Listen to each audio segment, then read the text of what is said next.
അനുഗ്രഹിക്കപ്പെട്ട കൂദാശകളിലൊന്നാണ് വിശുദ്ധ വിവാഹ കൂദാശ.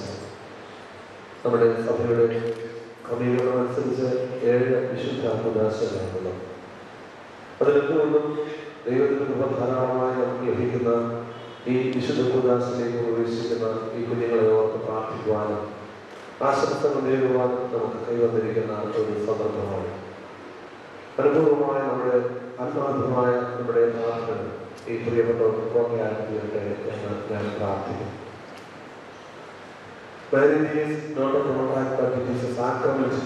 നമ്മൾ പറയാറ്. വിശുദ്ധ വിവാഹം എന്ന് പറയുന്നത് 2 വ്യക്തികൾ തമ്മിലുള്ള ഒരു എഗ്രിമെന്റ് അല്ലെങ്കിൽ കരാറല്ല, അതൊരു സാക്രമെന്റാണ്. എല്ലാ വിശുദ്ധ കൂദാശകൾ കൂടെയും ദൈവത്തിന്റെ കൃപയാണ് നമുക്ക് ലഭിക്കുന്നത്. കൃപാമുഖാന്തരമാണ് കൂദാശ എന്ന് പറയുന്നത്. ഉൽപ്പത്തി പുസ്തകം വായിച്ചു നോക്കുമ്പോൾ മനുഷ്യൻ ഏകനായിരിക്കുന്നത് നല്ല എന്ന് കണ്ടത് ദൈവമാണ്. അതുകൊണ്ട് തന്നെ തക്കതായ ഒരു തുണയെ അവന് വേണ്ടി ദൈവത്തിൻ്റെ കണ്ടെത്തി കൊടുക്കുകയാണ്. അപ്പോഴാണ് വാസ്തവത്തിൽ ആ ആളത്വം പൂർണ്ണമായ ഒന്നായി മാറുന്നത്. വേദപുസ്തകത്തിൽ ഉപയോഗിച്ചിരിക്കുന്ന വാക്ക് ഇണ എന്നുള്ള വാക്കല്ല, തുണ എന്നുള്ള വാക്കാണ്. എന്തുകൊണ്ടും വളരെ അർത്ഥവത്തായ ഒരു പദപ്രയോഗമാണ് തുണ എന്ന് പറയുന്നത്. പ്രായമുള്ള ഒരു അപ്പച്ചൻ നടക്കുവാനായിട്ട് ആയാസപ്പെടുമ്പോൾ ഒരു വടി കൊണ്ട് നടക്കണം. ആ വടി കുത്തിയാണ് പ്രിയപ്പെട്ട പിതാവ് മുൻപോട്ട് പോകുന്നത്. ഓരോ സ്റ്റെപ്പ് വയ്ക്കുവാനും ആ വടി പിതാവിനെ സഹായിക്കും. എന്നാൽ നമുക്കറിയാം, ഒരിക്കൽ പോലും ഒരു വടി തന്നെ നടക്കത്തില്ല. വടിക്ക് ഈ അപ്പച്ചന് വടിയും അനുപേക്ഷണീയമായ കാര്യമാണ്. ഇണ എന്നുള്ള വാക്ക് അതിന് സദൃശ്യമായിട്ടുള്ള വാക്കാണ്. ഒരാളുണ്ടെങ്കിൽ മറ്റേയാളുടെ നിലനിൽപ്പുള്ളൂ. അതുകൊണ്ട് തന്നെ ഈ പ്രിയപ്പെട്ട മകളും ഒന്നായി തീരുമ്പോഴാണ് ആ ആളത്വം പൂർണ്ണമായി തീരുന്നത്. വിശുദ്ധ വിവാഹ ബന്ധത്തിലൂടെ കൈവരുന്നത് അവർ തമ്മിൽ മാത്രമാണ് ബന്ധം. 3 to get married എന്ന് വളരെ അനുഗ്രഹിക്കപ്പെട്ട ഷീം എന്ന് പറയുന്ന ദൈവശാസ്ത്രത്തിൽ പറഞ്ഞു. വിശുദ്ധ വിവാഹത്തിൽ ഭാര്യയും ഭർത്താവും മാത്രമല്ല, കർത്താവും കൂടെ ചേരുമ്പോഴാണ് 3 to get married. 3 പേരാണ് ആ ബന്ധത്തിലെ കണ്ണികൾ എന്ന് പറയുന്നത്. അതുകൊണ്ട് തന്നെ നിങ്ങളുടെ വിശുദ്ധ വിവാഹ ജീവിതത്തിൽ ദൈവത്തെ മുൻനിർത്തിയുള്ള തീരുമാനങ്ങൾക്കാണ് പ്രസക്തിയുള്ളത് നിലനിൽക്കുന്നത്. ആദ്യ പിതാവിനെ സൃഷ്ടിക്കുമ്പോൾ, ആദ്യ മാതാവിനെ സൃഷ്ടിക്കുമ്പോൾ അവർ 2 പേരും ആദ്യമേ കണ്ണു തുറക്കുമ്പോൾ കാണുന്ന മുഖം ദൈവത്തിന്റെ മുഖമാണ്. അങ്ങനെയാണെങ്കിൽ നിങ്ങൾ തമ്മിൽ കാണുന്നതിനേക്കാൾ മുമ്പ് ദൈവത്തിന്റെ മുഖം കാണും. അതിനുശേഷമാണ് നിങ്ങൾ പരസ്പരം കാണേണ്ടത്. അപ്പോഴാണ് ദൈവം കൂട്ടിയോജിപ്പിക്കുന്ന അനുഗ്രഹീതമായ ഒരു കുടുംബജീവിതം നയിക്കുവാൻ നിങ്ങൾക്ക് സാധിക്കും. നിങ്ങളുടെ വിവാഹ ബന്ധത്തിൽ നിങ്ങൾക്ക് നല്ല കൂട്ടായ്മ ബന്ധം, സാഹോദര്യ ബന്ധം, കുടുംബ ബന്ധങ്ങളൊക്കെ ഉണ്ടായിരിക്കും. നിങ്ങൾക്ക് 2 പേർക്കും മാതാപിതാക്കൾ അല്ലെങ്കിൽ ബന്ധുജനങ്ങളുണ്ട്. അവരുമായിട്ടൊന്നുമുള്ള ബന്ധം നഷ്ടപ്പെട്ടു പോകുന്നില്ല. എന്നാൽ ഇപ്പോൾ നമ്മൾ പുതിയൊരു ബന്ധം സ്ഥാപിതമാകുകയാണ്. 2 മെഴുകുതിരി ചേർന്ന് എരിയുമ്പോൾ ഒരു നാളമായിട്ട് എരിയും. എന്നാൽ അതിന്റെ അർത്ഥം മറ്റേ മെഴുകുതിരി നാളം ഇല്ലാതെയാകുന്നു എന്നല്ല. വീണ്ടും നമ്മൾ നോക്കിയാൽ 2ഉം 2ആയിട്ട് തന്നെ എരിയാറുണ്ട്. എന്നാൽ ഒരുമിച്ച് അതേസമയത്ത് തന്നെ ചേർന്ന് എരിയാനായിട്ട് സാധിക്കും. ഒരാളുടെ വ്യക്തിത്വം എരി കഴിച്ചുകൊണ്ടുള്ളതല്ല വിവാഹ ബന്ധം എന്ന് പറയും. 2 പേർക്കും അവരുടെ ഐഡന്റിറ്റി, ആ ഐഡന്റിറ്റി നിലനിർത്തിക്കൊണ്ട് തന്നെ ദൈവാശ്രയത്തോടെ ഒരുമിച്ച് എരിയുക, ശോഭിക്കുക എന്നുള്ളതാണ്. ദൈവത്തിന്റെ നിങ്ങളെ സഹായിക്കട്ടെ എന്ന് ഞങ്ങൾ പ്രാർത്ഥിക്കുന്നു. ഈ വിശുദ്ധ വിവാഹ കൂദാശയിൽ പല പ്രതീകങ്ങൾ ഉപയോഗിക്കുന്നുണ്ട്. ഇവിടെ ഉപയോഗിക്കുന്ന പ്രതീകങ്ങളിലൊന്ന് മിന്നാണ്, വേറൊന്ന് മോതിരമാണ്. മിന്നും മോതിരവും മാലയും ഒക്കെ അതിൻ്റെതായ പ്രസക്തിയുണ്ട്. 2 നൂലിന്റെ അഗ്രഹങ്ങളെ ബന്ധിപ്പിക്കുന്നത് കുരിശ് പതിച്ചിട്ടുള്ള ഒരു മിന്ന് നടുക്ക് ഉപയോഗിച്ചുകൊണ്ടാണ്. അതിന്റെ അർത്ഥം 2 എൻഡുകൾ ഒന്നായി തീരുന്നു എന്നുള്ളതാണ്. മാരേജ് എന്ന് പറയുന്നത്, വിവാഹം എന്ന് പറയുന്നത് അതുകൊണ്ട് തന്നെ ബന്ധത്തിന്റെ ഇടയാളമാണ്, ബന്ധത്തിന്റെ ഇടയാളമാണ്. അറിവില്ലാതെ ചിലപ്പോഴെങ്കിലും ചില ഭാര്യമാരെ പൊട്ടിച്ച് കളയാറുണ്ട്. അത് വളരെ തെറ്റാണ്. 2 എൻഡിനെ കുരിശ് സാക്ഷിയാക്കി ഒന്നായി തീരുകയാണ്. ആ നല്ല സൂചനയാണ് മിന്ന് നിങ്ങൾ കാണിച്ചത്. മോതിരത്തിന് ഒരിടത്തും കൂടെ ചേർക്കില്ല, ഒരുമിച്ച് ഒറ്റയായിട്ട് അത് ചേർന്ന് ഇരിക്കുകയാണ്. അതൊക്കെ അതിന്റെ നല്ല സൂചനകളാണ്. വിശുദ്ധ വിവാഹ ബന്ധത്തെ പറ്റി യേശുക്രിസ്തുവിനെ പറ്റി പൗലോസ് കൽപ്പിക്കുന്നത് നമ്മൾ വിശുദ്ധ വേദപുസ്തകത്തിൽ വായിക്കുന്നു. പരസ്പര ബഹുമാനം അതിന്റെ ഏറ്റവും അനിവാര്യമായ ഘടകമാണ്. നമുക്കറിയാമല്ലോ, ഒരു വലിയ സ്നേഹത്തിന്റെ അടയാളം നീയുള്ള കൂദാശ കുരിശിന്റെ ആ കിരീടം നിങ്ങളുടെ തലയിൽ ഇരിക്കാറുള്ളതാണ്. കുരിശ് സ്നേഹത്തിന്റെ ത്യാഗത്തിന്റെ അടയാളമാണെങ്കിൽ ഈ സ്നേഹമാണെന്നുള്ള മുൻനിർത്തുന്നത് നിസ്വാർത്ഥമായ സ്നേഹം. അപ്പോൾ ഭാര്യ ഭർത്താവിനെ സ്നേഹിക്കുന്നു, അല്ലെങ്കിൽ ഭർത്താവിനെ ബഹുമാനിക്കുന്നു, ഭർത്താവ് ഭാര്യയെ സ്നേഹിക്കുന്നു. സ്നേഹവും ബഹുമാനവും ഒക്കെ ചേർന്ന് പോകേണ്ടതാണ്. അപ്പോഴാണത് അനുഗ്രഹിക്കപ്പെട്ടതായിട്ട് മാറും. പള്ളിയിലേക്ക് വരുമ്പോൾ നിങ്ങൾ രണ്ട് പ്രത്യേക ലോഹങ്ങളാണെങ്കിൽ പള്ളിയിൽ വെച്ചിട്ട് ഒഴുകി ഒഴുകി ഒന്നായിട്ട് തീരുകയാണ്. നമുക്കറിയാവുന്നതുപോലെ വെളുപ്പിയും ചെറുപ്പും ചേർന്നാണ് ഓട് എന്ന് പറയുന്ന പ്രാർത്ഥന ഉണ്ടാകും. ഓട് വളരെ സൂക്ഷിച്ച് കൈകാര്യം ചെയ്ത് ആനിൽ നിന്ന് കയറും നമ്മൾ പറയാം. ഈയും താഴെ വീഴാൻ പൊട്ടത്തില്ല, ചെമ്പ് താഴെ വീഴാൻ പൊട്ടത്തില്ല. വീട്ടിൽ നിന്ന് വരുമ്പോൾ ഈ മതിലും പകലും ഓരോ പ്രത്യേക ലോഹങ്ങളാണെങ്കിൽ ഇവിടെ ഒഴുകി ഒന്നായിട്ട് മാറുകയാണ്, ഓടായിട്ട് മാറുക. വീട്ടിൽ നിന്ന് ഇറങ്ങിയപ്പോൾ കരുതുപോലെ വീട്ടിൽ നിന്ന് കരുതാൻ പാടില്ല. കാരണം താഴെ വീണാൽ പൊട്ടിപ്പോകും. വളരെ സൂക്ഷ്മതയോടെ ഈ ഓട് കൈകാര്യം ചെയ്യണം എന്ന് നമുക്കറിയാം. ഉരുളിയിൽ ചെറുപ്പം വാർപ്പിച്ചിട്ട് പോകാനാണ്. പ്രിയപ്പെട്ട സ്നേഹിതരെ, നിങ്ങളുടെ മാതാപിതാക്കൾക്കായി നിങ്ങളെ സഹായിക്കുവാൻ ഇടയായിത്തീരുന്നത് പ്രാർത്ഥിക്കുന്നു. മാതാപിതാക്കളെ, സഹോദരങ്ങളെ, മറ്റേ ആളുടെ മാതാപിതാക്കളായിട്ടില്ല, ഒരു മാതാപിതാവിനെ കൂടെ ലഭിച്ചുവെന്ന ഓർമ്മയോടുകൂടി കരുതുവാനും സ്നേഹിക്കുവാനും നിങ്ങൾക്ക് സാധിക്കണം. സഭയോടുള്ള ബന്ധത്തിൽ പ്രാർത്ഥന ജീവിതത്തിൽ കുടുംബ പ്രാർത്ഥനയും ഒക്കെ മുന്നോട്ട് പോകുമ്പോൾ നിങ്ങളുടെ ജീവിതം ഉത്തമമാക്കുകയും ദൈവങ്ങളെ സഹായിക്കട്ടെ പ്രാർത്ഥിക്കുന്നു. വലിയവരുടെയും ഇവിടെ കൂടിയിരിക്കുന്ന പ്രിയപ്പെട്ട വിശ്വാസത്തിന്റെ പേര് നിങ്ങൾക്കെല്ലാം നന്മകളും ദൈവത്തിൽ ഒരിക്കൽ കൂടെ ബഹുമാനപ്പെട്ട അച്ഛനോട് നന്ദി അറിയിക്കുന്നു.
Amen.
ഇപ്പോഴും നിരന്തരം വരേക്കുവാൻ ഞങ്ങളോരായിത്തീരണമേ.